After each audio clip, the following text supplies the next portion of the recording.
On va maintenant attaquer une petite mise en bouche vidéo donc, que je vous invite à consulter. Donc il y a du son ici.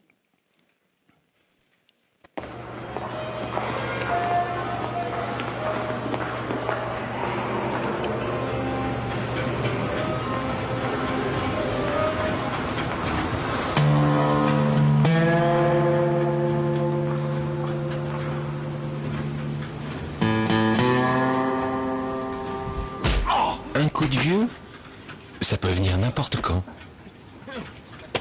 Apprenez à les éviter avec AXA Prévention. Pratiquer une activité physique régulière, c'est un exemple parmi une kyrielle d'exemples des manières dont le vieillissement sont représentées ici dans les médias et en particulier les publicités. Des études sérieuses ont montré qu'il y a très peu de personnes âgées dans les publicités et quand elles sont dépeintes, c'est souvent sous un angle, comme on le voit ici, négatif. Mais on peut élargir aussi quels sont les personnages de dessins animés de Disney âgés auxquels on pense. Il n'y en a pas des masses.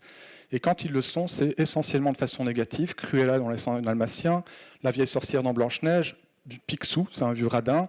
Il y a Merlin, c'est un gentil, oui, mais il est fou. Donc c'est un gentil, mais il est un peu foufou, quoi. Et donc très peu de personnages, mais dépeints sous un angle négatif. Quand on prend cette publicité, ça illustre bien la façon dont on perçoit le vieillissement dans la société. Un vieux fou qui vous met un coup de boule sans crier gare, ça peut être n'importe qui d'entre vous. Et sur cette crainte du vieillir, on va construire un message de prévention jeuniste à 2 balles, pratiquer une activité physique régulière.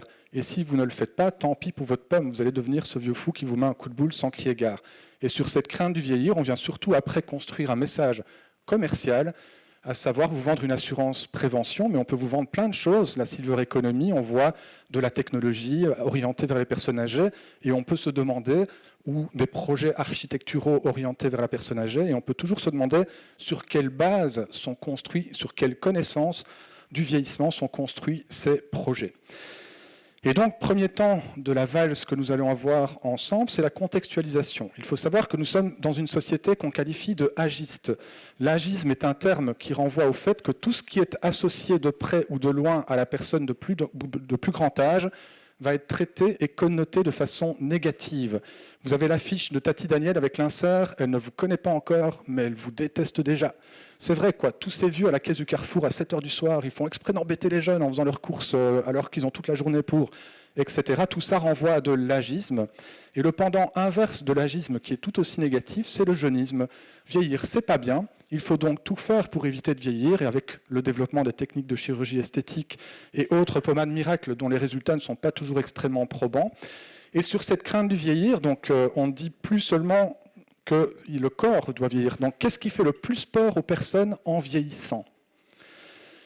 On dit souvent perte d'autonomie, mais ça, c'est en 3e position.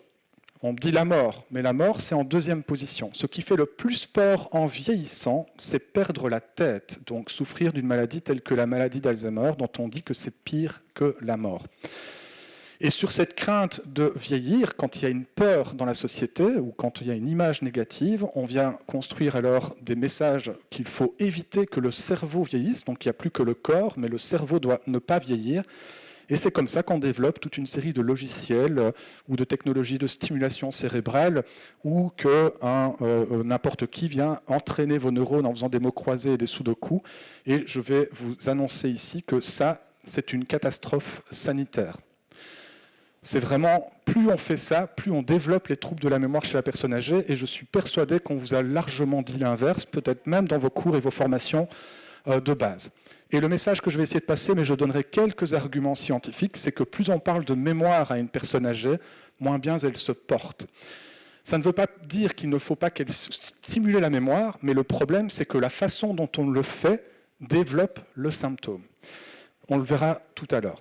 Donc, nous avons une image très négative, et on dit en général que j'exagère, qu'on n'est pas si méchant que ça avec les petits vieux, entre guillemets, mais je préférais 100 fois dire l'inverse, mais je ne peux pas, puisque toutes les statistiques le confirment.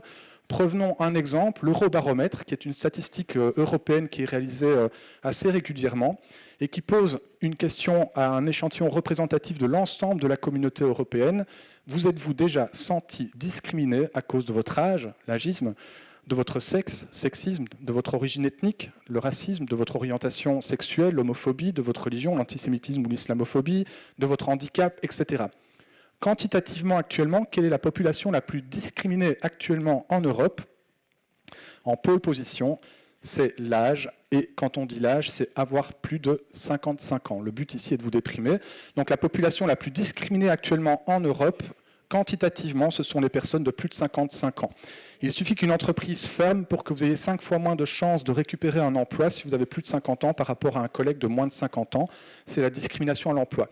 Il suffit que vous ayez chez un assureur, un banquier, un notaire pour vous prendre un sacré coup de vieux quand vous avez plus de 55 ans. Donc il y a une série de constats qu'on peut faire et que je qualifie d'édifiants. Prenons un exemple dans le secteur des soins, donc qui nous occupe ici, pour la plupart en tout cas.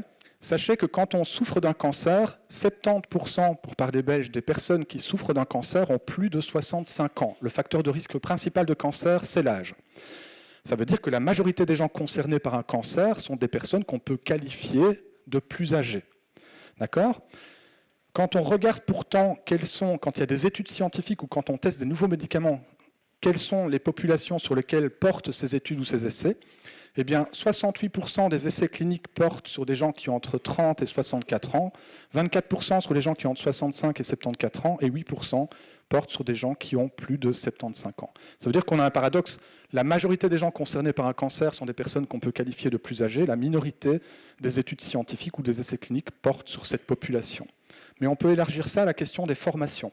Dans une étude à laquelle j'avais participé quand j'étais à Montréal, on avait posé 2 questions à tous les corps de métier associés aux soins. Les médecins, généralistes et spécialistes, oncologues, gynécologues, dermatologues, et tous les paramédicaux, aides-soignants, kinés, ergo, infirmiers, infirmières, psychos, etc. Et je vous pose donc les 2 questions à vous-même, si vous êtes dans le secteur des soins. Première question, quel est le pourcentage des patients que vous voyez en pratique professionnelle et qui ont plus de 65 ans ? Si vous êtes médecin généraliste, c'est plus de 50% de votre patientèle. Si vous êtes oncologue, on l'a vu, c'est 70% des patients. Et globalement, à part les pédiatres, c'est plus de 50% des patients. Deuxième question, et je vous pose donc la question, quel est le pourcentage d'heures de formation dans vos cursus de base qui ont concerné la personne âgée ? C'est au mieux 10%, au pire 0%. Ça veut dire que la majorité des gens que je vais soigner sont des personnes plus âgées et la minorité de ma formation a porté sur cette population. Quand on est directeur d'EHPAD, eh bien, 1/3 de la formation, c'est ressources humaines, 1/3, c'est législation et normes, et 1/3, c'est gestion financière. Et le vieux, là-dedans, il n'existe pas. Si on vous demande d'être directeur d'une structure pour personnes trisomiques et que vous n'avez jamais eu un cours ou une formation sur qu'est-ce que la trisomie, vous allez faire avec plein de bonnes intentions, mais vous allez surtout faire en aveugle, et parfois les bonnes intentions peuvent générer les résultats inverses, c'est-à-dire augmenter les difficultés des personnes. Ça veut dire qu'on a toute une série d'idées reçues, ce qu'on appelle des stéréotypes par rapport au vieillissement. Et dans l'examen que je fais en médecine, en psycho ou en santé publique, je commence par 2 heures d'examen. Vous n'avez eu que 5 questions. Mais une des questions que je pose est, spontanément, sans réfléchir, quels sont les 5 premiers mots qui vous viennent à l'esprit lorsque vous pensez à une personne âgée ? Vous allez voir un nuage de mots ici qui correspond aux 100 mots que 130 étudiants en psycho, qui sont en 4e année, donc ils ont 21 ans, vont donner. Plus le mot est gros en taille, plus ça veut dire qu'il a été donné souvent par différentes personnes. Vous voyez le nuage généré. Est-ce que c'est positif ? Est-ce que c'est négatif ? Pas évident de savoir. Sachez que, bien sûr, on a eu sagesse et expérience, mais c'était plutôt ponctuel, mais on a eu surtout déclin, croûte, je vous jure, odeur, je vous jure, fermentation, ah non, ça c'est pour la bière, enfin bref, on a eu des mots à connotation très négative. Mais néanmoins, on a pris chaque mot et on les a fait évaluer par des juges externes sur une échelle de plus 5 à moins 5. Sagesse plus 5, odeur moins 4000. Et donc on va voir en bleu les mots qu'on peut qualifier de neutres, en vert les mots positifs et en fuchsia les mots négatifs. Force est de constater que les mots sont plutôt à connotation négative et remarquez que maison de repos, qui correspond à EHPAD, a une connotation très négative dans la société, on y reviendra. Naturellement, il y a des mots très ambigus, on est d'accord. Mémoire est un mot ambigu qui pourrait vouloir dire que la personne âgée, c'est la mémoire, c'est la bibliothèque de la société. Mais quand on interroge les étudiants, ils parlent bien sûr du déclin de la mémoire. Mais il y a des mots positifs qui sont aussi très ambigus. Aide, soutien, accompagnement, patience pourrait vouloir dire que les personnes âgées nous aident, sont patientes avec nous et nous soutiennent. Mais quand on entend les mots et qu'on interroge les étudiants, ils disent ces pauvres petits vieux qu'il faut aider, soutenir et accompagner. On voit donc les 2 formes d'agisme. Il y a 2 formes d'agisme. Il y a l'agisme malveillant, et ce qu'on voit, par exemple, dans les institutions ou dans les hôpitaux, c'est je propose un soin à une personne âgée, et les professionnels vont souvent dire on n'a pas le temps de leur parler parce qu'on est pressé par le temps, mais quand on filme le professionnel, il y a toujours le temps de parler, mais pas au patient, mais à son collègue. Et donc, ça veut dire que le patient n'existe pas, c'est un objet de soin. Ça, c'est l'agisme malveillant. Et l'agisme bienveillant, c'est le syndrome Mère Teresa, entre guillemets, c'est « venez là que je vais vous aider », et on va avoir une forme d'attitude paternaliste, condescendante, infantilisante, et dans les deux cas, que ce soit l'agisme bienveillant ou malveillant, les conséquences pour la personne âgée sont extrêmement délétères. Ce qu'on voit là, donc, c'est le poids des mots, mais le poids des mots renvoie au poids des attitudes. Le jour où quelqu'un se lèvera dans le bus ou dans le métro pour vous laisser vous asseoir, c'est super, c'est du civisme, mais ce jour-là, vous allez vous ramasser un sacré coup de vieux dans la tronche. Le jour où, quand on vous sert une assiette à l'hôpital, on a un petit papier qui en décrit le contenu et qu'on vous dit « assiette senior », mais qui a envie de manger une assiette senior? Déjà, rien que ça ne vous donne pas envie. Et donc, on voit le poids des mots, mais le poids des mots qui sont ressentis et vécus par les personnes qui les subissent d'une certaine façon au travers des attitudes. Dans une étude qu'on a publiée en 2016, on nous a demandé de former l'ensemble des professionnels du service d'oncologie du CHU de Liège. Et la formation d'une journée, on a dit on veut bien la faire, mais avant, on veut tester les personnes. Et donc, on leur a fait passer des questionnaires dans lesquels il y avait, entre autres, quels sont les 5 premiers mots qui vous viennent à l'esprit quand vous pensez à une personne âgée. Vous remarquerez que plus négatif que ça, tumeur. Rien à voir avec le cancer, hein, donc tumeur en 2 mots. Dépendance, maladie, polypathologie, incontinence, solitude. Enfin voilà, donc, ok. Il faut savoir que ce que l'on voit là, c'est que c'est dans le secteur des soins, dont la plupart d'entre vous êtes les dignes représentants, que la vision du vieillissement est la plus négative. Et ça s'explique, puisque la majorité des personnes âgées que je vois, je vais les rencontrer dans mon contexte professionnel. Ce sont donc des gens dépendants, malades ou en difficulté. Et je vais être enclin à généraliser à l'ensemble de la population ce que je constate au niveau isolé. Donc ça s'explique. Néanmoins, comment allez-vous avoir une attitude respectueuse d'égal à égal face à une personne dont intrinsèquement dans vos tripes, c'est ça que vous avez comme image d'elle, et donc vous aurez soit la tendance à l'ignorer, soit la tendance à être dans une forme d'excès de bienveillance. Et pour parler wallon, on va dire « éque et vous ». Où en êtes-vous par rapport à vos représentations? Donc, éque, en wallon, ça veut dire « et qu'en est-il » pour vous. On va confronter la réponse à vos questions d'examen à la réalité des faits. Oui, Fabien. Alors, avant ça, je te propose qu'on sache davantage qui on a en face de nous, ce qui serait intéressant pour lire vos commentaires. Donc, on va vous demander de jouer le jeu, de lever à main levée, et si vous faites partie de cette catégorie, si justement vous êtes un infirmier ou vous êtes soignant auprès de personnes âgées, destination des seniors, levez la main. Alors, on n'a pas d'infirmier, d'aide-soignant, merci beaucoup, merci beaucoup. Très bien. Si vous venez, vous êtes responsable, vous travaillez en EHPAD, que ce soit administratif, en direction, etc. Est-ce qu'on a des EHPAD qui sont parmi nous? Voilà, j'ai 1 personne, 2 personnes, 3 personnes. Oui, merci bien, hein, merci bien. Bon, si on a des personnes qui sont là d'organismes de formation, pour lever la main, les organismes de formation pour accompagner les services à la personne, voilà, superbe, vous êtes environ un tiers de la salle. Très bien. Toutes les personnes qui sont là, cette fois-ci, pour l'accompagnement au développement, c'est-à-dire tout ce qui est institutionnel, organisme de développement, pour accompagner ces filières, merci. Vous représentez aussi un petit quart hein, de l'assistance. Si vous êtes lycéen, ouais, parce qu'on a 4 lycées qui sont avec nous, je voudrais quand même qu'on les cite. Il y a le lycée Lavoisier, c'est ça? Ouais, en général, on fait un peu de bruit quand c'est ça. Le lycée Lavoisier? Ouais, c'est pas mal. Il y a le lycée Saint-Paul aussi qui est avec nous. Ils sont là? C'est pas Saint-Paul? Saint-Vincent-de-Paul, Saint-Vincent-de-Paul. Ouais, ils sont là, superbe. Il y a le lycée Notre-Dame d'Année. Voilà. Ah, ils sont bien là. Ouais. Ils sont bien, ouais, ils sont bien. C'est bien, c'est bien. Et il y a le lycée de Lully, c'est ça? De Lillis? Voilà, merci, merci. Bien, alors moi j'aimerais sincèrement qu'on applaudisse les lycéens qui sont avec nous parce que franchement, venir passer l'après-midi comme ça, c'est vraiment sympa. Est-ce qu'il y a une catégorie qu'on n'a pas citée? Parmi les catégories, vous êtes avec nous, vous n'avez pas été cité. Les syndicats peut-être avec nous? Ouais, merci, syndicats de branche. Quelle catégorie s'il vous plaît?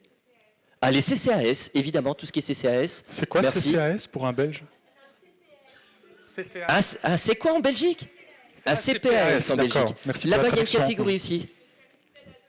Service d'aide à domicile.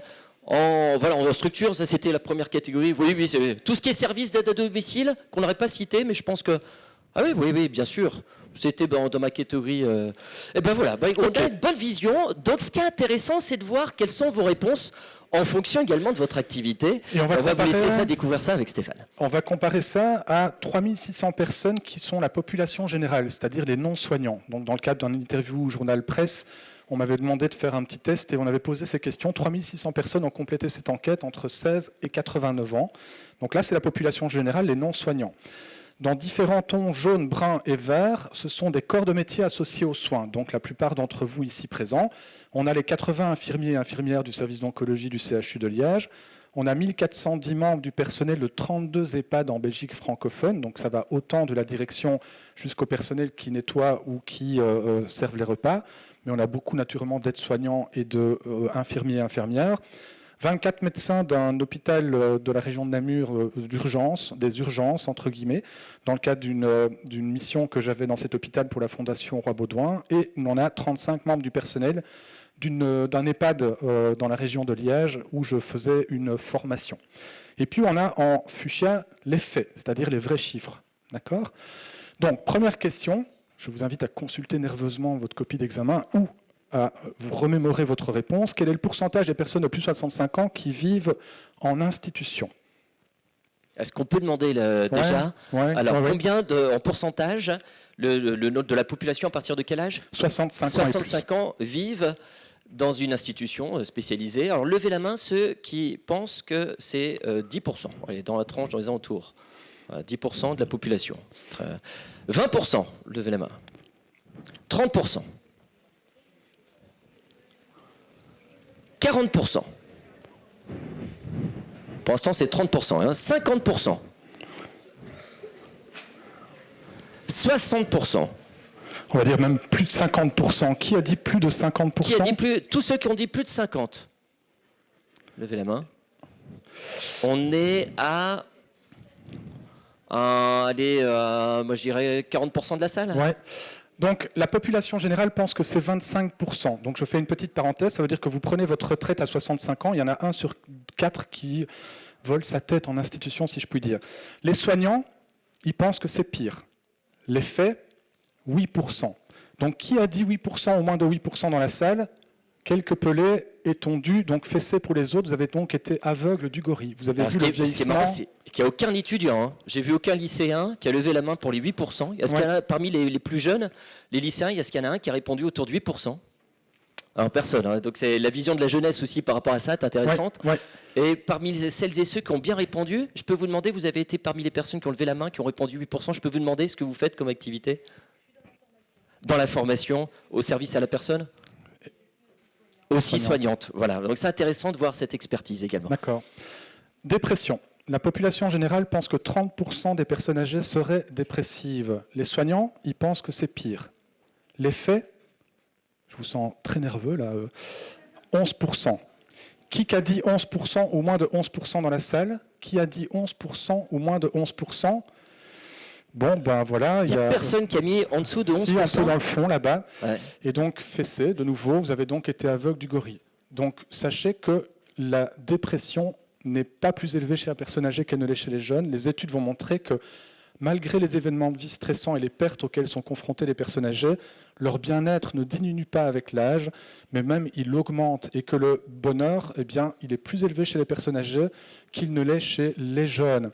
Et quand on prend les courbes du bonheur, eh bien, les courbes du bonheur, c'est un smiley, et vous remarquerez que ça sent très fort la dépression dans cette salle. Vivement dans 30 ans que nous soyons tous plus heureux.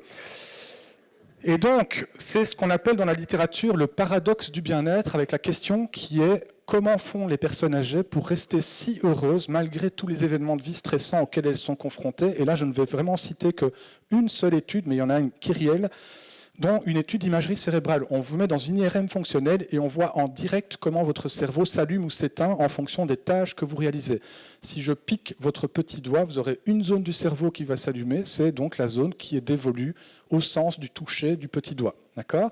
Sauf que là, ce qu'on va regarder, ce n'est pas le petit doigt, c'est 2 zones dans le cerveau qui sont les amygdales. Pas celles que vous avez dans la gorge, mais celles que vous avez dans la tête.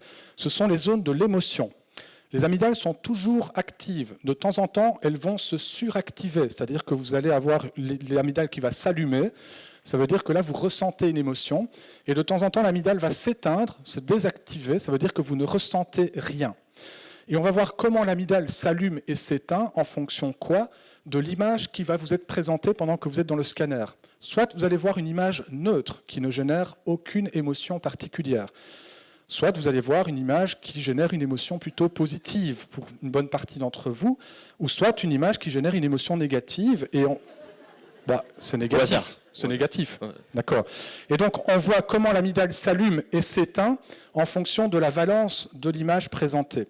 Chez les personnes jeunes, quand l'image est neutre, l'amygdale s'éteint. Vous ne ressentez rien. Quand l'image est positive, l'amygdale s'allume un petit peu. On ressent une petite émotion. Et quand l'image est négative, l'amygdale s'allume beaucoup. On ressent une plus grosse émotion.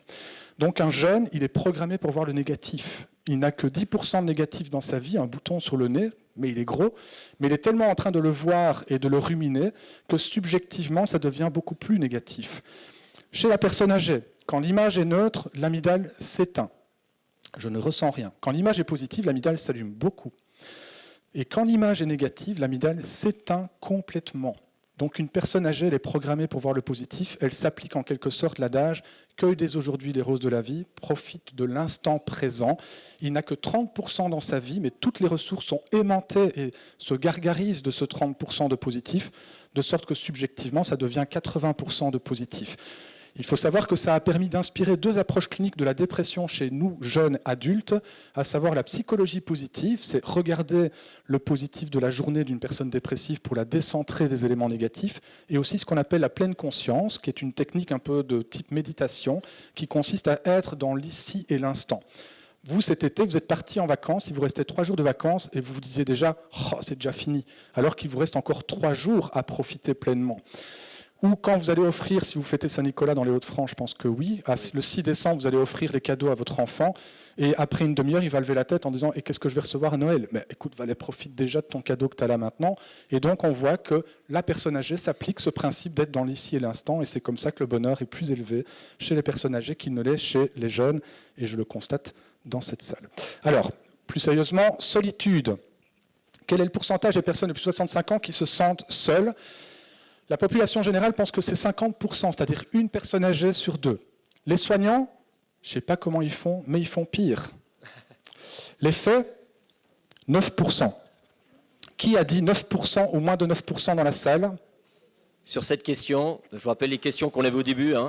Fessé avec douleur. Donc, vous avez de nouveau été aveugle du gorille, sachez qu'il y a 2 fois plus de sentiments de solitude chez les jeunes qu'il n'y en a chez les personnes âgées. Vous pouvez avoir 500 amis sur Facebook et vous sentir très seul. Votre voisin de 80 ans n'a que 3 visites par semaine et quelques coups de téléphone, mais c'est les gens qui comptent. Pour lui, il se sent entouré. Ce qui compte avec l'âge, ce n'est pas d'avoir beaucoup d'amis et de faire de nouvelles connaissances. Ce qui compte, c'est d'être avec les gens qui me sont proches. La taille du réseau social diminue avec l'âge, mais la force du lien social augmente. Ça veut dire que si je suis directeur d'EHPAD, mon objectif n'est pas de développer le lien social, mais plutôt de développer le lien familial. Et sachez d'ailleurs que quand on continue à inviter ses parents âgés aux fêtes de fin d'année, eh bien, ils vivent plus longtemps. Donc si vous n'aimez pas votre beau-père et votre belle-mère, enfin bref, voilà, ça c'est un petit truc gratuit. Mais ceci dit, c'est vraiment le lien familial et le lien de proximité est un élément déterminant. Et ça, c'est un élément qui doit être travaillé dans les projets d'habitat, entre autres, orientés vers les personnes âgées. Mais je sais que la plupart d'entre vous vous en fichez complètement. Ce qui vous intéresse, c'est et qu'en est-il donc des 80 à 102 ans qui déclarent avoir eu un rapport sexuel pénétratif au moins une fois durant les 12 C'est derniers la mois ? question qu'ils attendent tous. Bah oui, je voyais bien que ça trépignait. Qui a dit plus de 30% dans la salle ? Qui a dit plus de 30% dans la salle ? Alors, on va les compter, parce que vous êtes environ 170, là, je pense. C'est bien, on a deux, pas à se connaître. Hein. Non, plus que ça, on est plus que ça. 1, 2, 3, 4. 4 à avoir dit 5. plus de 30%. 5. Et c'est 63% des hommes et 30% des femmes. Ça vous bluffe, hein Et donc, alors, je vois bien certains dont la pupille se dilate en disant « mais ça, c'est ce qu'ils déclarent ». Et donc, quand un jeune déclare... Attendez, votre attention, s'il vous plaît, votre attention. Je vois que ça inspire tout le monde. Hein. Ouais. Les vidéos, c'est après. Hein. Donc, non, mais quand un jeune déclare tous les jours et plus si affinité, on dit il est en forme. Et quand un vieux dit, on se dit c'est n'importe quoi. Donc, la sexualité ne s'éteint pas avec l'âge. Et pourtant, la sexualité, elle est niée. J'en veux pour preuve, vous rentrez en bonne santé en couple en EHPAD, vous ne dormirez plus dans le même lit, il n'y a pas de lit double. Si vous avez une envie, il faut trouver une fenêtre de tir, si je puis dire, de 5 minutes pendant laquelle personne ne va rentrer inopinément dans votre chambre, et il faut être contorsionniste avec des lits à barreaux, il faut trouver des positions originales. La sexualité est niée, et ça commence à se renverser au point que certaines institutions, entre autres en Belgique, font des love rooms. Alors vous imaginez en disant « Ginette, on a 5 minutes là, en termes d'intimité, c'est quand même pas extrêmement... Et donc on voit que la sexualité est niée, et sachez que dès 55 ans, d'accord, on ne propose, quand on a un cancer du sein et qu'on fait une ablation du sein, on ne propose plus on ne repropose la reconstruction mammaire que dans 65% des cas chez les patientes, contre 99% des cas quand on a moins de 40 ans. Ce qui montre de nouveau le rapport à la question de l'esthétique et de la sexualité et qui entache les attitudes des soignants. Et c'est ce qu'on va voir maintenant, c'est que de toute évidence, au vu des peu de mains levées, la vision que vous avez du vieillissement ne se porte pas au top de sa forme. Et ce qu'on va essayer de mesurer maintenant, c'est les conséquences que ça a, d'abord sur les personnes âgées qui sont directement concernées par ces stéréotypes. Imaginons, vous êtes tous vieux, j'ai vérifié, c'est le cas, et je vous administre des tâches intellectuelles dans lesquelles vous avez des tests de mémoire et de concentration. Vous allez toutes et tous passer les mêmes tâches, mais la seule chose qui va changer, c'est comment je présente l'expérience. Pour la moitié des personnes de ce côté-ci de la salle, on va vous dire que je vais vous administrer des tâches pour voir comment les gens se différencient les uns des autres. Pour l'autre moitié de ce côté-ci, je vais vous dire qu'il est largement reconnu que les fonctions intellectuelles et la mémoire déclinent avec l'âge.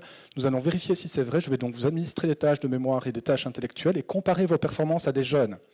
Chez vous, la consigne est neutre. Je dis que je vous administre des tâches, vous ne savez pas quoi, et qu'on compare les gens les uns avec les autres. Vous ne savez pas qui avec qui. Mais chez vous, j'active 2 stéréotypes négatifs associés au vieillissement. La mémoire décline avec l'âge. Sachez que c'est faux.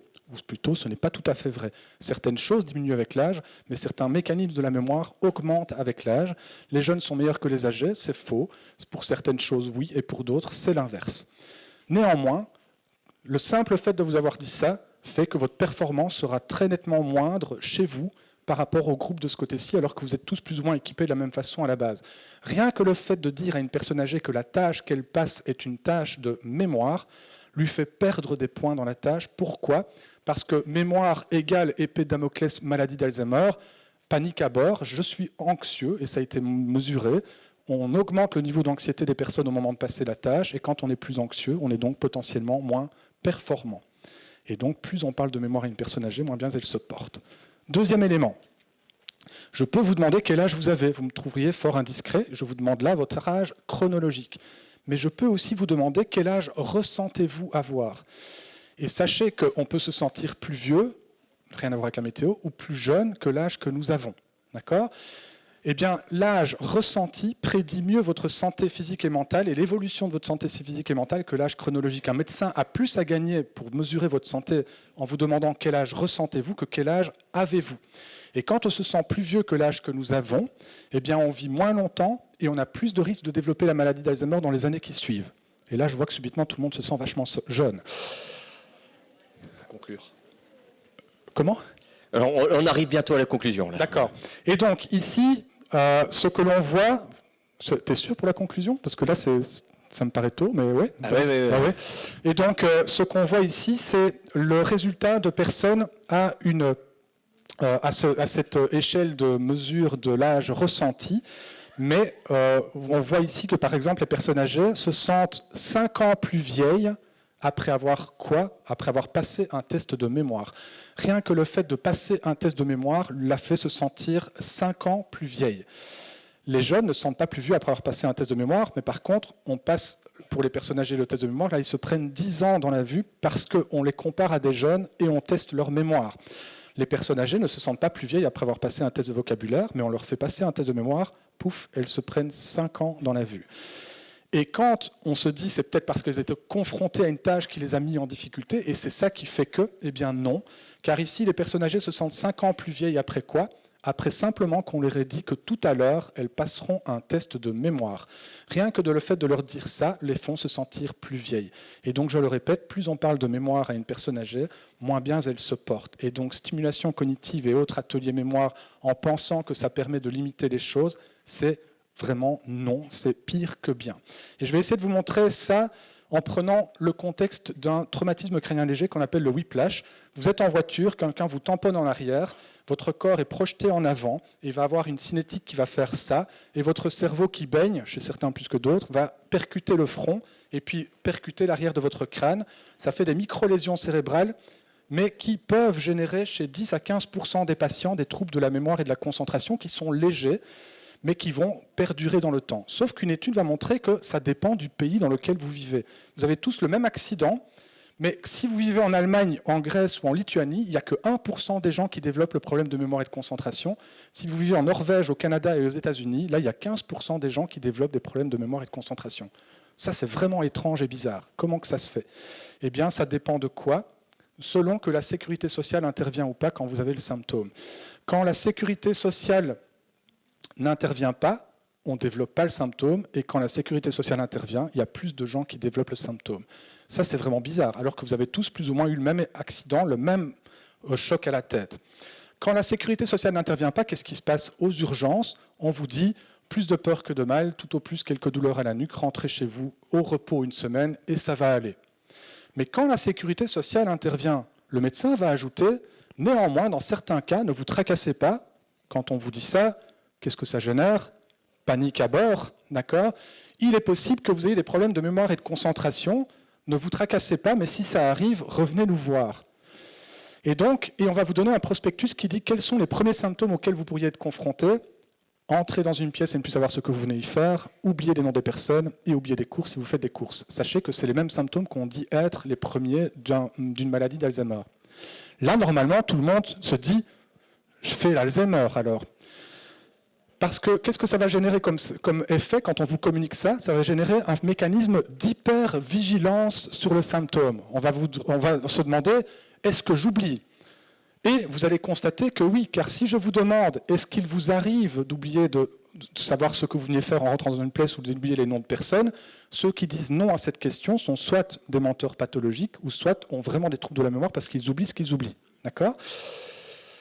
Et donc, oublier est normal. C'est ce qu'on appelle les 7 péchés capitaux de la mémoire. Quelqu'un qui n'oublie pas est un autiste qui est incapable d'avoir une vie sociale adéquate, un peu comme dans le film de Barry Levinson, Rain Man avec Dustin Hoffman, parce que tout ce qu'on engrange prend une place telle qu'on est incapable de développer d'autres compétences normales. Donc, oublier est normal. Sauf que là, vous vous dites, mécanisme qu'on appelle d'attribution, c'est à cause de l'accident. Et donc, quand il y a des choses qui se passent dans la boîte noire, le cerveau, et qu'on ne maîtrise pas, ça génère quoi? Peur et angoisse. Et quand on a peur et qu'on est angoissé et qu'on dort, il le mime très bien, l'angoisse, et qu'on est qu'on dort moins bien, eh bien ça génère quoi? On oublie plus. Et donc on a un symptôme qui n'a aucune base neurologique, mais qui a uniquement une base psychopathologique. Mettez ça dans le cadre du vieillissement avec l'épée de Damoclès de la maladie d'Alzheimer et vous multipliez ces mécanismes par 200. Plus on parle de mémoire à la personne âgée, moins bien elle se porte. Pourtant, on voit des thérapies qui sont intéressantes sur le principe, mais sur l'application complètement bancale. Il y a une thérapie qu'on appelle la réminiscence thérapie. La réminiscence thérapie, c'est une technique qui consiste à, un peu l'effet Madeleine de Proust, à vous présenter la tour Eiffel, de faire sentir des odeurs, l'image d'une tour Eiffel, des odeurs, ou à vous faire écouter de la musique. C'est en groupe avec un thérapeute en blouse blanche et vous qui êtes à chacun votre tour. On vous demande pour la tour Eiffel quel est le souvenir personnel que vous évoque cette image. Puis vous dites « Ah, c'est la première fois que j'ai embrassé mon époux, je me suis ramassé une gamelle. » Voilà, donc chacun va... Mais c'est très infantilisant, très scolaire, et ça centre l'attention de la personne sur sa mémoire, et donc ça développe le symptôme de mémoire. Alors que si vous savez qu'une personne a vécu à Paris, je peux m'asseoir à côté d'elle et par une conversation dire « On m'a dit que vous avez vécu à Paris, figurez-vous que je dois y aller bientôt, que me conseillez-vous d'aller voir ?» Sous forme de conversation, la personne est donc en train de récupérer des souvenirs personnels. Sauf qu'en plus, elle a l'impression que je m'intéresse à elle. Et ce n'est pas une impression, ça veut dire que ça travaille chez elle l'estime de soi. Et que l'information qu'elle me donne m'est utile. Ça travaille le sentiment d'utilité. Sachez que estime de soi et sentiment d'utilité sont les 2 meilleurs prédicteurs dans le vieillissement de qualité de vie. Et donc, sous couvert d'une simple papote, je fais de la stimulation de la mémoire, mais sans que la personne ne s'en rende compte. Il n'y a pas un moment de vos vies où vous n'êtes pas en mémoire. Ici, certains m'écoutaient et faites des relations avec des choses que vous connaissez, vous êtes en mémoire. D'autres ne m'écoutent pas, mais se demandent quelle bière belge ils vont boire après en soirée. Donc on est en mémoire. Même quand vous dormez, vous êtes en mémoire. Les rêves que vous faites, c'est récapituler l'information de la journée. Il n'y a pas besoin de faire des choses artificielles et infantilisantes et qui centrent l'attention de la personne pour travailler sa mémoire. Et donc ça, c'est extrêmement important parce qu'en faisant ça, on fait l'effet inverse que celui qu'on recherche. Alors, ce qu'on va voir aussi... Donc, on a le temps. Oui, parce qu'en fait, c'est l'heure d'après. C'est 16 heures, d'accord. C'est moi. Tu m'as stressé. Non, Stéphane. Ok. Alors, donc, vous avez une vision négative du vieillissement. Et je dois vous apprendre, dans la partie douloureuse de cet exposé, que la vision que vous avez du vieillissement prédit mieux que Madame Soleil comment votre santé physique et mentale va évoluer dans les 30 à 40 ans qui suivent. Si vous avez une vision négative du vieillissement, on voit c'est ceux en bleu, ils ont une vision plus négative que ceux en jaune, eh bien votre mémoire décline plus vite en vieillissant. Donc le résultat de votre examen me permet de savoir comment votre mémoire décline plus tard. On reste en contact, je veux dire, c'est un peu... Enfin, ça va. Et puis, ici, il y a 440 personnes adultes qui ont participé à une enquête en 1968 et dans laquelle il y avait un questionnaire, un peu comme celui que je vous ai fait passer, qui mesurait la vision qu'ils ont du vieillissement. 39 ans plus tard, en 2007, ils repassent à un autre questionnaire qui mesurait la fréquence des problèmes cardiovasculaires qu'ils développent avec l'âge. Et les chercheurs aussi, ici, ont eu l'idée de croiser les deux enquêtes à 39 ans d'écart. Résultat, ceux qui, 39 ans avant, avaient une vision positive du vieillissement, 13% d'entre eux développent des problèmes cardiovasculaires 39 ans plus tard. Si vous avez une vision négative, eh bien, 39 ans plus tard, c'est quasiment le double, à savoir 25% qui développent des problèmes cardiovasculaires 39 ans plus tard. La vision de votre vieillissement me permet donc de savoir comment vous êtes cardiaque. Il faut vraiment qu'on reste en contact. D'autant que, ici, on a des gens qui ont été suivis pendant 23 ans, ils ont plus de 50 ans, et on voit ceux qui ont une vision moins négative du vieillissement, et ici ceux qui ont une vision plus négative. Mesure d'intérêt, la probabilité de survie. Donc ceux qui ont levé la main en question tout à l'heure, vous vivrez plus longtemps que ceux qui n'ont pas levé la main. Et combien? 2 mois, 3 mois, c'est 7 ans et demi d'écart entre les deux. Donc si vous avez une vision positive du vieillissement, vous avez potentiellement, et là je sens subitement que ça assomme tout le monde, là... Alors on peut se dire, comment se fait-il que la vision que vous avez du vieillissement est un bon déterminant de votre santé physique et mentale dans les années qui suivent, comme l'est l'âge subjectif? Eh bien, un élément de réponse est ici, c'est un questionnaire qui mesure la propension que vous avez à vous mettre en adéquation avec des conduites de santé dites positives, fumer peu ou pas, boire peu ou pas d'alcool et si oui, uniquement de la bière belge, attacher votre ceinture au volant, manger sainement, etc. Ceux qui ont une vision négative du vieillissement se déclarent beaucoup moins enclins spontanément à se mettre en adéquation avec des conduites de santé dites positives par rapport à ceux qui ont une vision plus positive. Donc, en quelque sorte, pourquoi arrêter de fumer si c'est pour devenir un vieux croulant dans une institution, etc. Par la vision que nous avons du négatif du vieillissement, j'ai des conduites de santé qui vont être effectivement préjudiciables à ma santé et à ma longévité. D'ailleurs, une étude qui vient d'être publiée montre que la vision qu'on a du vieillissement prédit votre obésité dans les 30 ans qui suivent, parce que quand on a une vision négative, on fait moins attention à soi, on se sédentarise, on mange moins sainement, et donc ça augmente mon risque cardiovasculaire et ça augmente également ma mortalité. Maintenant, on va voir chez les soignants. C'est une étude qu'on a publiée avec une de mes chercheuses il y a à peu près 2 ans. On a dit à des médecins qu'on veut tester un nouveau mode de communication médicale, à savoir le podcast. Il faut savoir qu'au Québec, au Canada par exemple, plus largement, mais c'est le cas aussi en France, le pays est tellement étendu que beaucoup de consultations maintenant se font via la nouvelle technologie, par exemple avec Skype, WhatsApp, etc., pour éviter qu'un patient fasse un trajet de 300 km aller-retour sous la neige pour une consultation d'une demi-heure. On dit ça partant de cette expérience, on dit aux médecins qu'on a questionnés ici qu'on veut tester un nouveau mode de communication médicale, à savoir le podcast. Plutôt que d'enregistrer sur un dictaphone, une secrétaire tape un rapport et un facteur qui ne fait pas grève vous envoie le courrier quelques jours plus tard, vous enregistrez une information, vous appuyez sur un bouton et le patient reçoit directement par courriel, par email, l'information qu'il peut entendre de vous dans un fichier MP3. Et on dit aux médecins, le but est de voir comment un patient reçoit, encaisse et digère l'information selon qu'il l'entend de vous dans un enregistrement ou selon qu'il la lit de vous dans un rapport. Naturellement, c'était un prétexte pour enregistrer des médecins qui communiquent. Qu'est-ce qu'ils devaient communiquer? Ils devaient expliquer un traitement à 2 patientes qui ont un cancer du sein, et le traitement, c'est l'hormonothérapie. Alors, je ne vais pas rentrer dans trop de détails, mais quand on a un cancer, c'est souvent chimio ou radiothérapie, mais quand, dans certains cas, on se dit que la situation n'est pas trop bancale et que la patiente peut répondre à un traitement moins invasif, on prescrit l'hormonothérapie, c'est des gélules en fait, mais dont les symptômes secondaires peuvent être quand même assez conséquents.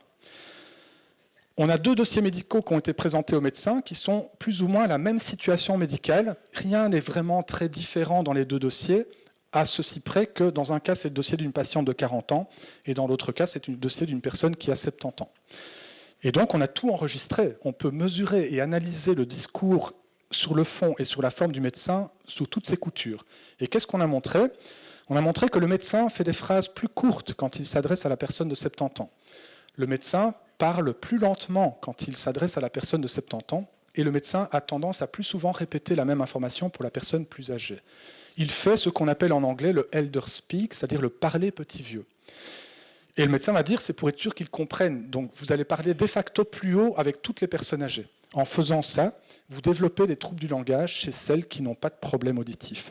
Parce qu'une personne âgée à qui on parle petit vieux se sent diminuée, a moins confiance en elle, et elle va vous demander de répéter, non pas parce qu'elle n'a pas compris, mais parce qu'elle se demande si elle a bien compris. Et en faisant cela, ça veut dire que vous dites décidément, il est sourd comme un pot, et vous allez encore plus parler petit vieux. Et donc on développe les troubles du langage. C'est ce qu'on appelle la prophétie autoréalisatrice du stéréotype. Plus vous pensez qu'une personne n'est pas compétente, plus vous lui faites sentir par les paroles, les actes, ou les technologies, ou n'importe quoi d'autre que vous développez pour elle qu'elle n'est pas compétente, moins cette personne se sent compétente, moins elle se sent donc motivée, moins elle va faire d'efforts dans la tâche, et donc ce qui confirme qu'elle n'est pas compétente. Donc il y a du sous-traitement, mais il y a aussi du surtraitement d'autres symptômes. À partir du moment où votre examen dit qu'un vieux vit en maison de retraite, mon Dieu, qu'il se sent seul et qu'il se sent triste, on va surprescrire quoi ? Des antidépresseurs et des anxiolytiques qui sont des traitements qui, quand ils sont testés sur des gens qui ont entre 18 et 60 ans. Parce que si on administre dans les firmes pharmaceutiques ces traitements dans les essais à des personnes plus âgées, on risque d'observer trop d'effets secondaires qui rendent ce médicament peu, voire pas commercialisable. Donc on administre à tour de bras des traitements chez les personnes âgées qui n'ont pas été testés chez elles et dont les études montrent que ça augmente le risque de chute. Et quand une personne âgée chute et a une fracture, elle a 2 ans de vie en moyenne après la chute. Et que ça coûte, pour la société, c'est un des plus gros coûts en termes de soins de santé, c'est la chute chez la personne âgée. Et par ailleurs, il faut savoir que les études montrent qu'une personne âgée qui prend ce type de traitement vit moins longtemps que son voisin qui ne prend pas ce type de traitement. Alors, quand on fait écouter les enregistrements que vous avez vus ici, entendus, et qu'on vous dit, imaginons que vous avez un cancer du sein, qu'on vous propose l'hormonothérapie, écoutez ce que le médecin vous dit, eh bien sachez que vous serez moins confiant en vous, vous aurez moins envie de prendre le traitement, et donc vous allez moins adhérer au traitement quand vous écoutez l'enregistrement de la médecin qui s'adresse à une personne plus âgée. Et ce qu'on a montré dans une autre étude, c'est ici des infirmiers et infirmières qui ont accepté dans une journée de travail de porter un lecteur MP3 pour qu'on enregistre les conversations sur une journée de travail. Et qu'est-ce que ces infirmiers et infirmières faisaient ? C'était des séances d'éducation thérapeutique chez les patients diabétiques pour leur expliquer l'auto-injection d'insuline. Donc, vous savez, c'est le principe que c'est le patient lui-même qui va doser, enfin, qui va mesurer son niveau de glycémie et qui, en fonction, va doser sa seringue et puis se l'injecter. C'est une journée de consultation et l'infirmier et l'infirmière ne sait pas de quoi il retourne la base on lui déclare après l'objectif réel de l'étude. Donc lui, il dit, c'est pour savoir comment je communique, point. Sauf que nous, ce qu'on voulait, c'est espérer que dans une journée de travail, l'infirmier et l'infirmière aient été tantôt confrontés à un patient plus jeune, c'est-à-dire moins de 35 ans, ou tantôt à un patient plus âgé. Ici, c'était plus de 60 ans.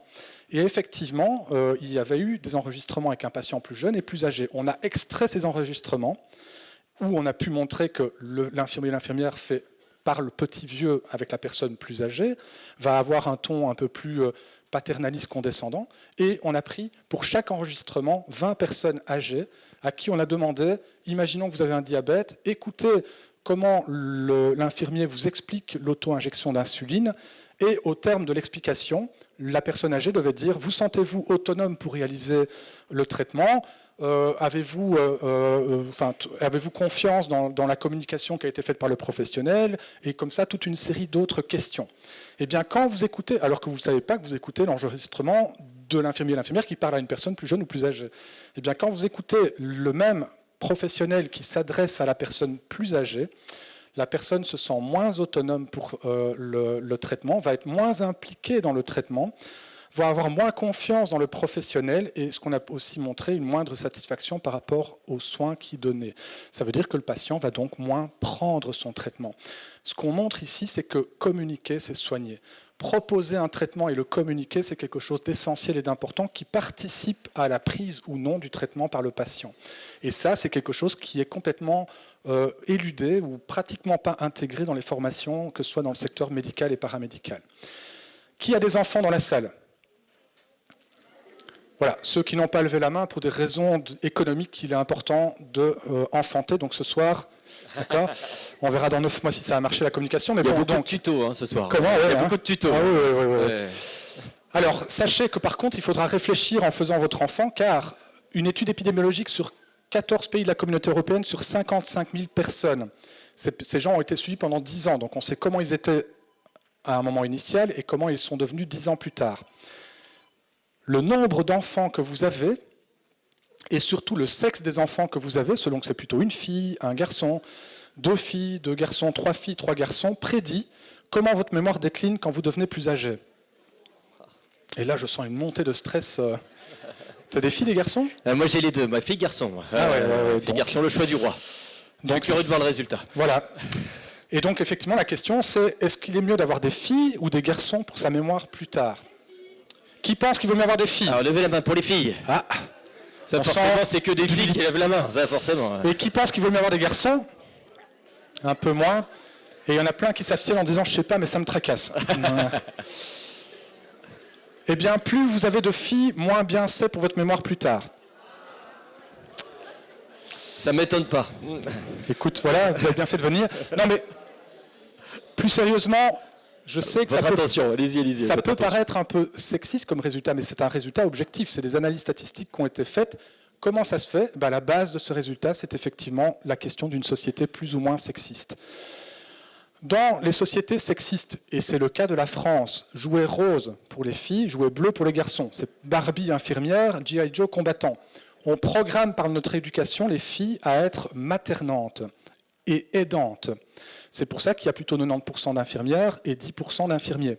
Et que dans le secteur médical, en tout cas et paramédical, c'est plutôt un personnel féminin. Il faut savoir que du coup aussi dans une société sexiste, quand on a profession égale, le salaire est plus élevé chez les hommes que chez les femmes, et les postes à responsabilité, c'est plutôt les hommes que les femmes. Dans ces sociétés sexistes, les femmes sont moins valorisées en emploi, quittent plutôt leur emploi, ou prennent des temps partiels, et ont donc beaucoup de temps pour s'occuper de leurs parents plus âgés, car la seule chose qui change le fait d'avoir des filles ou des garçons, c'est que les filles viennent chercher le linge sale des parents, les garçons viennent apporter leur slip sale. C'est quand j'ai des filles, je vais recevoir plus d'aide de mes enfants. Et plus je reçois d'aide, plus je développe la dépendance de la personne âgée. Et il faut savoir que ce qui est dit ici a été démontré dans des études expérimentales. On propose ici à des personnes âgées, en bonne santé physique et mentale, mais qui ont 78 ans, s'il vous plaît, on leur propose de s'entraîner à résoudre des casse-têtes type puzzle. Ils vont s'entraîner 4 fois 20 minutes. Et on va mesurer comment ils étaient nuls avant entraînement et comment ils sont devenus super forts après entraînement. On va comparer le avant-après entraînement. Sauf que pour un tiers des participants, ils vont s'entraîner seuls dans la pièce pendant 4 fois 20 minutes.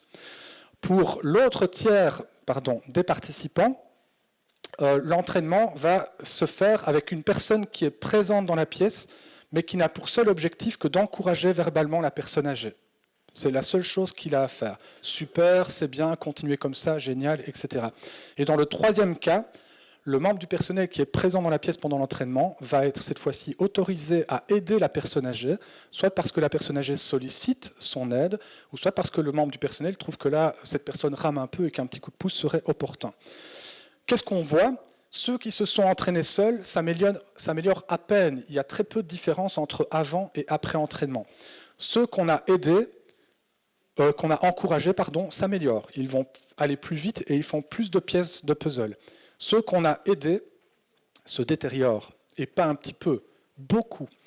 On n'aurait rien fait avec eux si c'était mieux que de le faire en les aidant. Ça veut dire que plus on aide une personne âgée à l'excès, plus on développe potentiellement sa dépendance.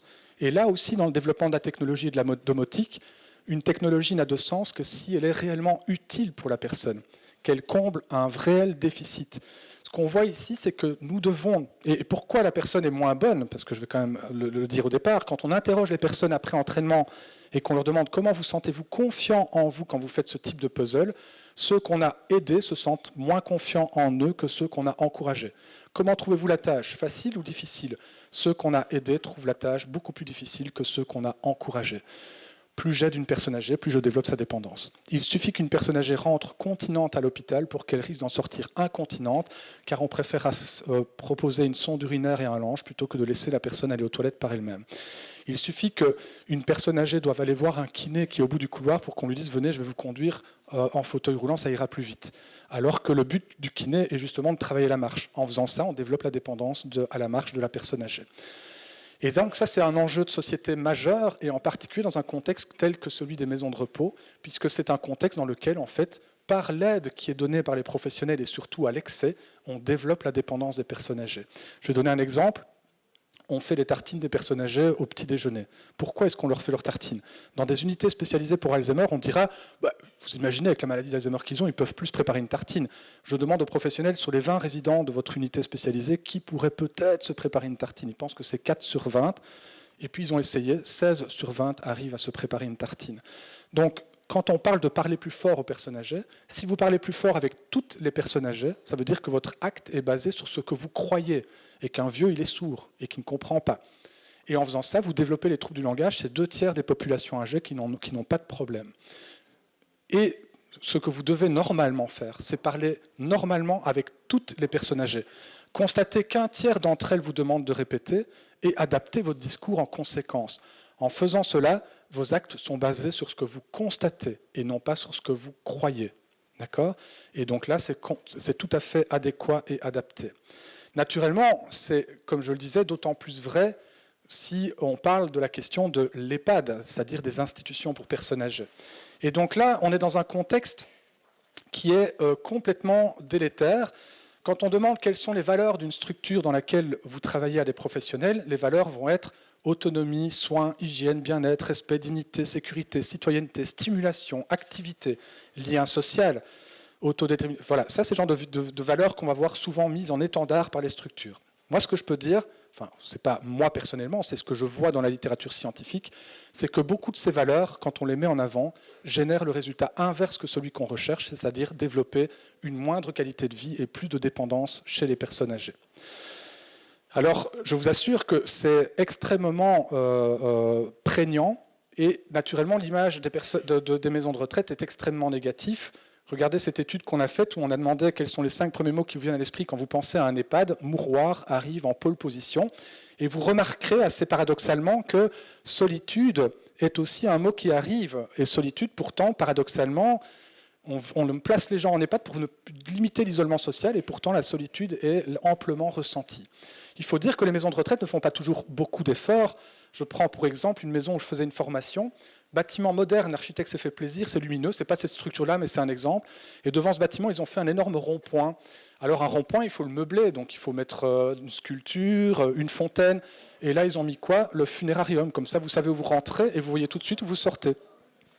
Sachez que il n'est pas rare, et quand je dis ça aux professionnels, ils disent « Ah, ben c'est fou parce qu'effectivement, ça les fait rire, mais c'est maintenant que vous le dites, on en prend conscience, sinon ils n'avaient même pas imaginé. » Et après, ils disent « Et c'est fou parce que maintenant que vous le dites, quand il n'y a pas de mort, le funérarium est éteint, et quand il y a un mort, il y a un cercueil, on allume le funérarium. Donc quand vous rendez visite à votre proche, vous dites « Oula, il y a le funérarium qui est allumé, je vais voir si c'est le mien. » Enfin, je veux dire, c'est vraiment fulgurant. Eh bien, dans beaucoup de villages en Wallonie, le village est dans la vallée, vous montez la colline, vous avez la maison de retraite, vous continuez à monter, vous avez le cimetière, et comme ça, vous avez la trajectoire. Vous voyez le truc. Et je vous assure que si vous regardez un peu au niveau de la question de l'habitat et de la dimension d'une ville ou d'un village, eh bien, ce petit constat-là n'est pas un constat isolé, on peut le voir régulièrement. Ça veut dire que les EHPAD et les maisons de retraite sont essentiellement des lieux de soins comme un hôpital ou accessoirement des personnes âgées vivent. Alors qu'une maison de retraite, sur base de la littérature scientifique, ça doit être une maison où accessoirement certaines personnes âgées sont soignées. La valeur que je dois mettre en avant n'est pas le soin, mais c'est plutôt le lieu de vie. Et il faut savoir que pourtant, dans les faits, c'est l'inverse. Sur le plan structurel, une structure ressemble souvent plutôt à un hôpital, avec des longs couloirs. Sur le plan de l'aménagement d'intérieur, dans les couloirs, vous allez voir quoi? Des poubelles un peu PMC, vous allez voir aussi un truc qui est souvent, c'est des petites boîtes en carton avec des gants en plastique. C'est sûr que chez vous, en France, dans chaque pièce chez vous, vous avez une boîte en carton avec des gants en plastique. Comme ça, je peux dégainer le gant à tout moment si Vous avez aussi des objets vintage comme ceci, c'est très à la mode. Et vous avez naturellement un chariot médicalisé. Donc les couloirs sont souvent vides d'objets, mais les seuls objets que vous allez trouver sont des objets qui font quoi? Eh bien, qui vont mettre extrêmement en avant la dépendance des personnes âgées. Et plus une structure met en avant la dépendance des personnes âgées, moins bien les gens se portent à l'intérieur. Et il faut savoir, entre autres, que sur le plan fonctionnel, on va aussi avoir dans toutes les activités des gens qui portent un uniforme. Et qui donc, quand on vous dépose une assiette et que quelqu'un a une blouse blanche, ça veut dire que manger n'est plus le plaisir, c'est du soin. Donc le port de la blouse blanche ou d'un uniforme, parce que parfois on dit nous c'est pas une blouse blanche, c'est un truc bleu. Chirurgien c'est encore mieux. Eh bien ça met la dépendance en avant. Et ce qu'on ne mesure pas par rapport à ça, c'est toutes les conséquences que ça a sur vous professionnels et sur les résidents. Il faut savoir qu'il y a un effet qui est très peu connu et pourtant largement étudié dans la littérature, qu'on appelle le white coat effect. C'est l'effet blouse blanche. Il suffit qu'une personne rentre dans la pièce en blouse blanche, ou il suffit que vous rentrez dans un hôpital pour que votre pression artérielle augmente instantanément. Cette personne sort de la pièce où vous sortez de l'hôpital, votre pression artérielle retombe instantanément. Si vous vivez dans une structure où jour et nuit, vous avez des gens en blouse blanche qui sont autour de vous, ça veut dire que cet effet est permanent. C'est ce qu'on appelle l'effet du contexte médicalisé. Quand on teste la mémoire des personnes âgées dans un hôpital, leur performance est moins bonne que si on les teste dans un bureau qui est non médicalisé. Si quand on teste la mémoire d'une personne âgée, je porte une blouse blanche, la personne sera moins bonne que si je suis en civil. Et on a pu même montrer qu'on faisait administrer les tests de marche, c'est une de mes chercheuses et une des publications, à des personnes âgées, avec des capteurs sur leur corps qui mesuraient les paramètres de marche au millimètre près, sauf que dans la salle d'attente, pour la moitié des personnes, ils voyaient des prospectus qui les sensibilisaient à la question du risque de chute et de la perte d'équilibre. Même 60 ans et sans chimée bleue ou duvel, bière belge spéciale, on peut avoir des problèmes d'équilibre à 60 ans. Et des publicités pour l'escalier Stana qui vous amènent après un quart d'heure ric-rac au premier palier. Et les autres moitiés des participants, la salle d'attente n'était pas médicalisée, c'était des magazines passionnants qui, à part la chute de Sarkozy, ne parlaient de rien d'autre. Et donc, qu'est-ce qu'on a pu montrer? Les personnes âgées marchent légèrement moins bien dans les tests de marche qu'ils font après, et surtout, ils se sentent plus vieux quand ils ont été dans la salle médicalisée d'attente au départ. Plus un endroit est hôpital, plus moins bien les gens se sentent et se portent. D'accord ? Et quand on filme des personnes âgées et que pour la moitié d'entre vous, vous voyez cette personne âgée qui est en train de cuisiner avec un membre du personnel en blouse blanche et l'autre moitié ici, vous voyez cette même personne âgée cuisiner avec un membre du personnel en civil, si je vous demande sur une application de juger quel est le niveau de dépendance de la personne âgée, vous la verrez plus dépendante quand le professionnel à côté est en blouse blanche que quand il est en civil. Ça veut dire que quand la dépendance est mise ostensiblement en avant, vous voyez les gens plus dépendants qu'ils ne sont. Et si vous les voyez plus dépendants, vous allez plus les aider. Et on a pu montrer, entre autres, l'effet de l'habit fait le moine. On a mis une tunique bleue à des personnes adultes. Et à la moitié, on a dit c'est la blouse de l'infirmier et de l'infirmière. Et à l'autre moitié, on a dit c'est la blouse du personnel administratif et du personnel d'entretien. Et puis vous sortez de la pièce et vous allez être soumis à une tâche sans le savoir, expérimental, qui mesure quoi? L'altruisme. L'altruisme, c'est l'aide que vous allez donner spontanément à une personne que vous voyez en difficulté. Eh bien, sachez que quand vous avez porté la tenue sous mode et étiqueté infirmier-infirmière, 88% des personnes vont déclencher l'aide, contre seulement 16% des personnes qui ont eu la même tenue, mais vendue comme personnel administratif et personnel d'entretien. Et quand on l'aide, quand vous êtes dans la peau de l'infirmier et de l'infirmière, vous mettez 1 seconde pour déclencher l'aide contre 2 secondes et demie pour les 16% seulement des personnes qui étaient dans l'autre condition. Ça veut dire que l'habit génère également l'attitude du soin et donc on est programmé pour aider. Vous êtes dans une structure médicalisée où vous voyez les gens plus dépendants qu'ils ne sont, ils se sentent plus dépendants qu'ils ne sont. Vous avez une formation qui vous aide techniquement à aider et vous avez une blouse blanche qui vous programme à être encore plus dans l'aide. Et comme je vous l'ai dit, plus on aide à l'excès, plus on développe la dépendance. Et sachez aussi que l'habit génère quoi? Génère la distance relationnelle avec l'effet dominance du soin. Quand vous êtes dans la peau du soignant, vous êtes le sachant et lui, il est le sachez-pas. Entre guillemets, c'est du belge. Donc vous savez, et écoutez, moi je sais ce qui est bon pour vous, et ça crée de la distance. Ça a été montré dans des études, si je mets aléatoirement à la moitié d'entre vous un t-shirt blanc, et à l'autre moitié d'entre vous un t-shirt bleu, et que chaque jour vous revenez dans cette pièce, eh bien au fur et à mesure du temps, les blancs vont s'asseoir d'un côté, les bleus vont s'asseoir de l'autre, et au fur et à mesure du temps, il va y avoir de moins en moins d'échanges verbaux entre les blancs et les bleus. Ça crée de la distance. Et donc quand on est dans l'habit professionnel, quel que soit la tenue que vous avez, vous êtes dans la peau du soignant, je suis dans la corporation des soignants, et les autres, c'est les vieux, et donc ça crée de la distance. J'en veux pour preuve un chiffre. un chiffre qui est 10,7%. C'est dans une journée de travail en EHPAD, quand un professionnel parle, 10,7% de ce qu'il dit, s'il vous plaît. Donc 10,7% de ce qu'il dit est orienté vers un résident. Ça veut dire que 89,3% de ce qu'il dit, c'est communiqué à un collègue, en fait. Et donc, ça veut dire que la partie du temps qui est consacrée à la communication vers un résident, et quand on analyse le contenu, c'est du fonctionnel. Venez ici, faites ceci, faites cela. Et pas du relationnel. Et pourtant, les études sont claires. Plus vous êtes dans une bonne communication avec une personne âgée, et c'est quoi une bonne communication? C'est s'intéresser à elle et à son histoire, savoir qui elle est, et que la personne apprenne aussi à savoir qui je suis. Donc c'est de la relation. Eh bien, ça génère quoi? Une meilleure qualité de vie des résidents, moins de dépression, et aussi moins d'agressivité pour le résident.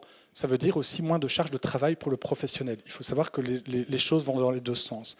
Donc en conclusion, quand on parle des valeurs pour une maison de retraite, vous voyez déjà qu'il y a beaucoup de valeurs qui devraient être enseignées à l'inverse, entre guillemets. Or, je vais vous donner peut-être, vous dire d'ailleurs, quand on donne ces valeurs-là, souhaiteriez-vous travailler dans la structure qui met en avant et qui, comme étendard ces valeurs? C'est un peu tue l'amour. Je vais vous citer des valeurs. Et vous allez voir, est-ce que ça, ce sont des bonnes valeurs par rapport à ce qui a été vu par les études? Être bien chez soi. Oui, c'est comme à la maison, d'accord? Partir des compétences des résidents, plutôt que de voir les incompétences, partons de leurs compétences. Ils ont des savoirs et des connaissances que je n'ai pas. Oui, c'est une bonne valeur. Autodétermination, c'est-à-dire laisser le choix et le libre arbitre à la personne âgée. Oui, c'est une bonne valeur, la science le dit, je n'ai pas eu l'occasion de vous le montrer. Pas d'infantilisation. Intimité, donc pouvoir à un moment donné avoir des fenêtres d'intimité, pouvoir m'extraire de la vue d'autrui et d'avoir une liberté. Oui. L'histoire de vie, connaître chaque résident. C'est une évidence, et la question de l'individualisation. Est-ce que vous souhaiteriez travailler dans une structure qui met en avant ces valeurs?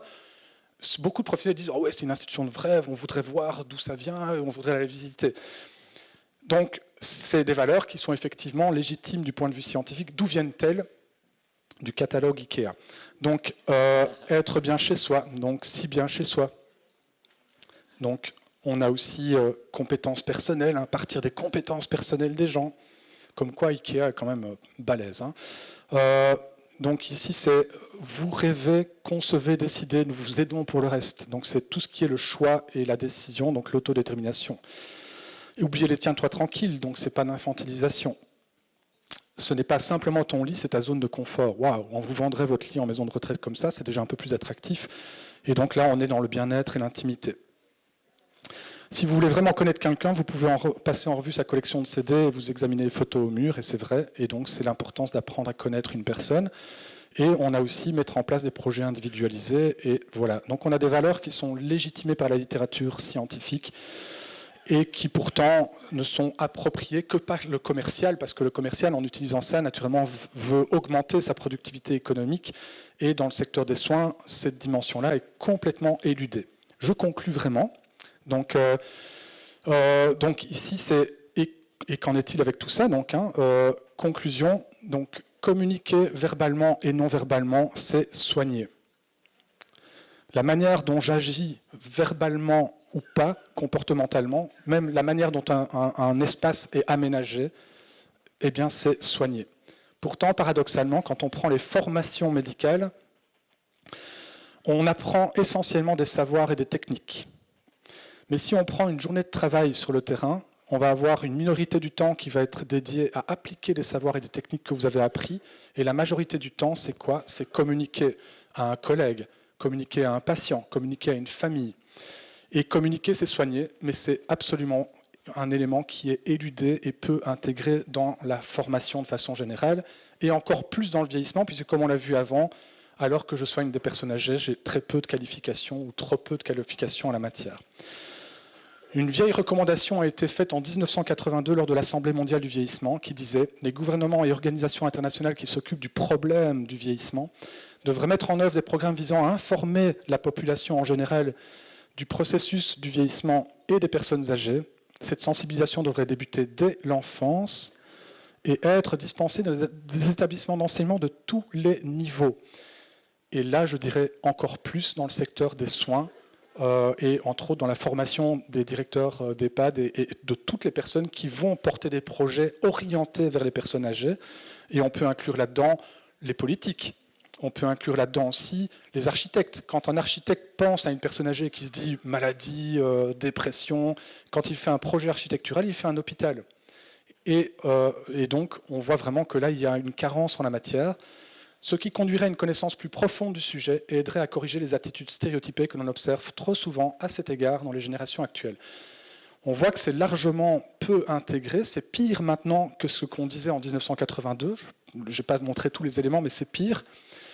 Et je vais vous donner un exemple dans le développement de ce qu'on peut dire la silver economy, qui est un contre-exemple, c'est-à-dire que plus débile que ça, tu meurs. D'accord ? Et c'est un vrai exemple d'une technologie qui a été développée. La solitude est un sentiment auquel on ne s'habitue jamais. Une pensée qu'on préférait oublier. L'on a parfois tant de sentiments à gérer et si peu à dire. Et si l'espace d'un moment, vous imaginiez des lendemains plus optimistes ? Mais n'oubliez pas ces personnes qui, autour de vous, pensent à vous et croient en vous. Rencontrez notre nouvel ami Billy Billy, un pot de fleurs qui parle. Merci pour l'eau, j'en ai suffisamment. Non seulement vous allez pouvoir vous occuper facilement de lui, N'oubliez-vous pas de boire? mais lui prendra aussi soin de vous au quotidien. Ce que vous donnez, vous le recevrez en retour. Découvrez Billy Billy sur notre e-shop. Who cares? Billy Billy care. C'est pas un vrai. Si, c'est ça le plus troublant, c'est qu'on a l'impression que c'est un sketch du Burger Quiz, hein, mais c'est totalement, totalement ouais. vrai, et c'est vendu 269 €. Et incroyable, d'ailleurs, ça. si vous voulez offrir pour Noël, il ne faut pas tarder, parce qu'en raison du succès écrasant, moi j'ai envie de l'encastrer contre un mur, le délai de livraison est de 2 mois, je pense, hein, c'est ça, voilà. Donc sachez-le, dépêchez-vous. Voilà. Et c'est une vraie technologie qui est développée sur base de, mon Dieu, tous ces vieux qui se sentent seuls et entre autres en France, il y en a plein qui, pendant la canicule, ont oublié de boire, et donc, etc. C'est consternant. Mais ça part, entre guillemets, d'une bonne intention, mais après qui génère une intention un peu plus quand même délicate, à savoir développer une technologie, mais on a aussi des phoques mécaniques, des robots phoques, enfin des choses qui sont complètement consternantes.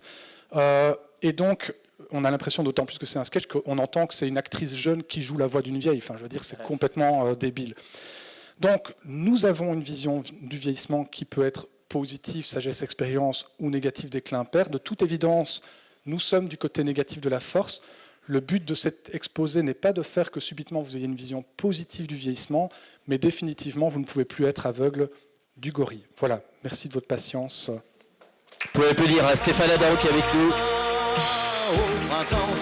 Alors, on a des possibilités de temps de questions, si vous voulez, parce qu'il y a beaucoup de réactions peut-être. Est-ce qu'il y en a qui veulent réagir, notamment à ce qui a été dit? Si vous avez des questions, surtout n'hésitez pas. Les jeunes qui sont avec nous, parce qu'on a beaucoup entendu déjà, vous nous avez donné envie tous d'avoir une image positive, parce qu'on vit plus longtemps quand on a une image positive de notre vieillissement. Mais je pense à tous celles et ceux, notamment ceux qui sont en train d'apprendre ce métier, qui ont une vision, parce que, je vais me faire l'avocat du diable, parfois on voit qu'on veut bien faire, et à trop vouloir bien faire, on se rend compte que parfois on ne fait pas ce qu'il faut, en tout cas dans l'objectif voulu. Est-ce qu'il y en a qui se reconnaissent dans cet état d'esprit-là et qui ont besoin de réagir par rapport à ça? Il y a Peut-être monsieur dans le n'hésitez fond, pas. oui. J'ai pas entendu, allez-y. Merci bien. Si vous pouvez vous présenter et de dire quelle est votre activité, s'il vous plaît, vous avez le micro, parfait. Bonjour, Naïrouz. Je travaille en tant que coach bien-être auprès de personnes âgées. Et en fait, c'était une super présentation. Justement, il y a beaucoup de jeunes ici. En vue de l'avenir, il faut intégrer ça, que le vieillissement, c'est pas une fatalité et qu'au contraire, on peut y travailler pour être de plus en plus performant. Et par rapport à ça, il y a un documentaire sur Arte sur les gamers seniors, où des groupes de personnes âgées en retraite cherchent une activité et s'impliquent dans le jeu vidéo. Et ils créent le buzz en ce moment même. Oui. J'ai plus leur nom, je suis désolée, j'ai plus leur nom parce que Ah, YouTube, la mémoire. je rigole. les seniors slivers, Ouais. voilà, YouTube. Ouais. Et franchement, ils sont en train de créer le buzz Ouais. et de participer à la création de jeux vidéo en maison de retraite pour accompagner cet éveil et participer au maintien Alors, des facultés. Pour commenter ça, c'est le début est super et c'est après qu'on tombe dans l'excès. En fait, si on veut, mais je m'explique, c'est-à-dire que quand on pense la question de l'activité, et c'est extrêmement d'ailleurs quelque chose qu'on pense important dans le secteur des maisons de retraite. Donc, quand on dit qu'est-ce qu'une activité constructive pour les personnes âgées, les gens vont dire, alors on pose la question à les professionnels dans les maisons de retraite, dans les EHPAD, ils disent, je sais pas, est-ce qu'il vaut mieux faire du jardinage, est-ce qu'il vaut mieux faire de la gym, est-ce qu'il vaut mieux... les gens disent, on va quand même leur demander leur avis, qu'est-ce qu'ils aimaient faire, qu'est-ce qu'ils préféraient. Et donc, je leur dis, ce que vous dites est plein de bon sens, et le bon sens est complètement légitimé par la littérature scientifique. Et pourtant, bon sang de bonsoir, quand on leur demande de dire, imaginons que je suis votre directeur et que je vous donne un budget de 1 000 € et proposez-moi une activité pour 20 résidents autour de l'animal, autour du jeu, autour de l'intergénérationnel, autour de... Eh bien, 100% des fois, les gens ont commencé en disant on a réfléchi entre nous et voilà ce qu'on leur propose. Dans 0% des cas, ils ont dit on a commencé par les interroger pour savoir ce qu'ils aimaient. Je vais alors nuancer par rapport à ce qui est dit. Il y a une fois où je donnais une conférence et juste avant moi, quelqu'un venait présenter une thérapie innovante, la zoothérapie. Et mon exposé après était, sans le savoir, naturellement, c'est un peu délicat, mais de dire... Et je ne savais pas changer mon exposé, et je ne l'aurais de toute façon pas changé. Ce qu'elle vient de vous dire avant, c'est n'importe quoi. Alors je vous explique.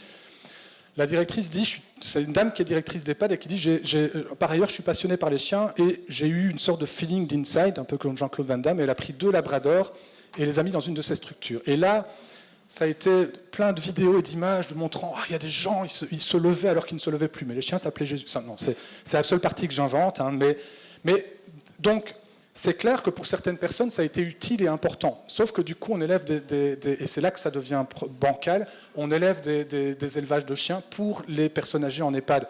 Alors que si je demande à chacun quel est votre rapport aux chiens, il y en a certains qui les détestent, il y en a d'autres qui préfèrent les teckels et d'autres qui préfèrent les rottweilers qui bouffent les teckels. Donc, il y a chien et chien. Et donc, ce que je veux dire par rapport à ça, c'est que montrer les personnes âgées ouvertes à la technologie et qui sont gamers, etc., c'est super parce que c'est leur choix, ça ne leur a pas été imposé, ça a été parfaitement leur choix parce que sans doute avaient déjà un intérêt par rapport au jeu ou par rapport à l'échange qu'ils ont eu avec leurs petits-enfants. Mais là où on tombe dans l'excès, c'est de dire et donc on développe des jeux pour les personnes âgées en EHPAD. Et là, c'est un excès parce que ça veut dire qu'on applique à tous ce qui n'est pertinent que pour un certain nombre de personnes. Et donc, c'est comme ça qu'il faut vraiment penser la question des activités, c'est de dire que saviez-vous faire et montrez-moi ce que vous faisiez. Mon premier article scientifique, c'est une patiente qui était complètement apathique et inactive et dont le mari déprimait de la voir inactive et cette patiente m'a appris à tricoter. Moi, l'objectif, c'était de faire qu'elle tricote parce qu'en étant active, et le tricot, c'est stimulant. Mais si je lui disais c'est bon pour votre cerveau, elle ne l'aurait jamais fait. Mais comme c'était son challenge d'apprendre à Stéphane à tricoter, voilà, ça a généré cette relation. Mais sauf que moi, mon objectif, sans lui déclarer, c'était qu'elle soit plus active parce que c'était bon pour sa santé et que ça a été positif pour son mari. Et donc, c'est vraiment comme ça qu'on doit réfléchir. Quelque chose qui marche pour une personne ou pour 10 personnes ne marche pas pour tout le monde. Et ça, c'est vraiment important.